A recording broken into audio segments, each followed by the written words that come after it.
Hello दोस्तों, नमस्कार। कैसे हो सभी? आशा करता हूँ कि आप सभी लोग अच्छे होंगे। तो दोस्तों, आखिरकार एक ही एग्ज़ाम बचा है अब टारगेट के लिए, वो है बंदी रक्षक का। 2022 में जितने भी एग्ज़ाम कंडक्ट कराए गए, जैसे कि पुलिस कांस्टेबल, पटवारी, लेखपाल, फॉरेस्ट गार्ड, कनिष्ठ सहायक, सचिवालय रक्षक और वन दरोगा, यहाँ तक कि वीडियो का भी एग्ज़ाम हो गया, किसी भी एग्ज़ाम में सिलेक्शन नहीं हो पाया।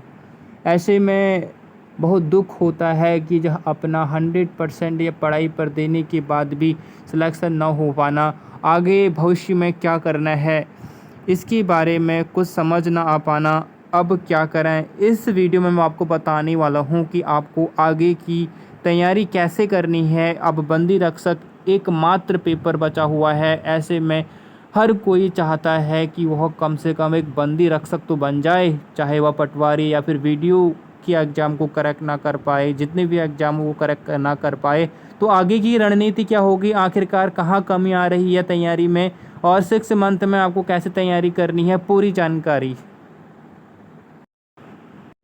तो दोस्तों, यूकेपीएससी ने इस एग्ज़ाम के लिए डेट निर्धारित की है, जिसे हम प्रस्तावित डेट भी कहते हैं। प्रस्तावित डेट इसकी दिसंबर तक बताई गई है। दिसंबर 2023 में इसका एग्ज़ाम होगा। डेट मेंशन नहीं है, शायद डेट मेंशन है तो आप कमेंट में बता सकते हैं। तो कुल मिला के जो इसमें पद थे दोस्तों, 238 पद थे।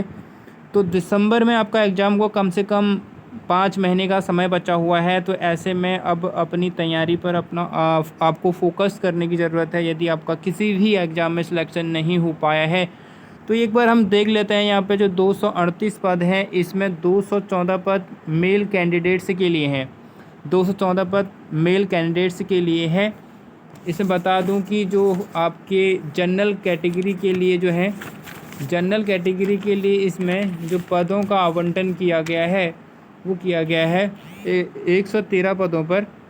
113 पदों के लिए यहाँ पे जनरल के लिए है। साथ ही यदि बात करें हम एससी के लिए 41 पद है और एसटी के लिए 8 पद है और ओबीसी के लिए यहाँ पे बात करूँ तो 30 पद हैं और ईडब्ल्यूएस के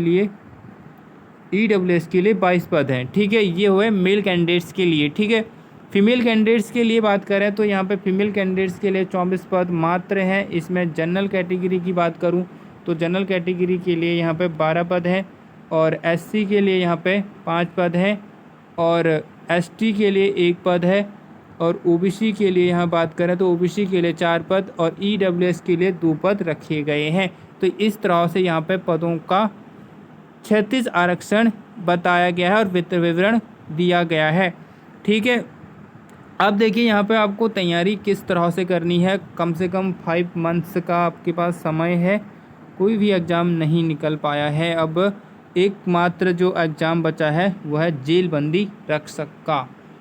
तो सबसे पहले मैं आपको बता दूं कि आपकी बुक लिस्ट, आप सभी को पता है कि पुराने स्टूडेंट हैं और आपको पता है कि हिंदी को पढ़ने के लिए आपको लूसेंट पढ़नी पड़ती है ना।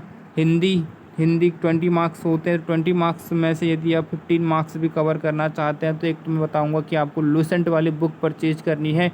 लूसेंट वाली बुक आप परचेज कर लें और परचेज तो आपने की ही होगी। साथ में एक इसके साथ साथ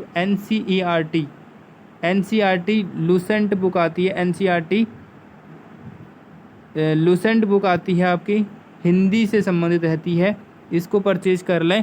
ठीक है, हिंदी के लिए।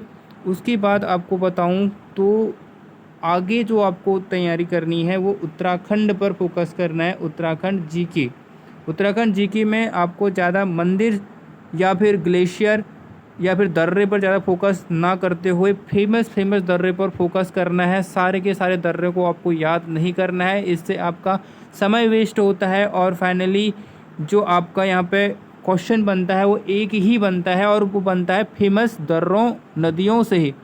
ठीक है, इसलिए तो छोटी मोटी यहाँ पे जो आपके दर्रे वगैरह हैं उनको याद करने की कोशिश ना करें, अपना समय वेस्ट ना करें। ठीक है, तो उत्तराखंड के रिगार्डिंग आप परीक्षा वाणी है ही, परीक्षा वाणी के साथ साथ वेंचर ईयर बुक कोई परचेज कर सकते हैं जिससे आपको करंट से संबंधित जानकारी मिलती है।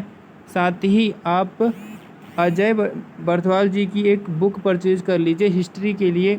इतिहास से 5-6 क्वेश्चन पूछे जाते हैं तो इसके लिए आप अजय भट्ट की बुक को भी परचेज कर सकते हैं। अगला यहाँ पर बात आती है जीएस के लिए। जीएस के लिए आप लूसेंट ले सकते हैं। लूसेंट के साथ साथ आप एनसीईआरटी सार संग्रह लें।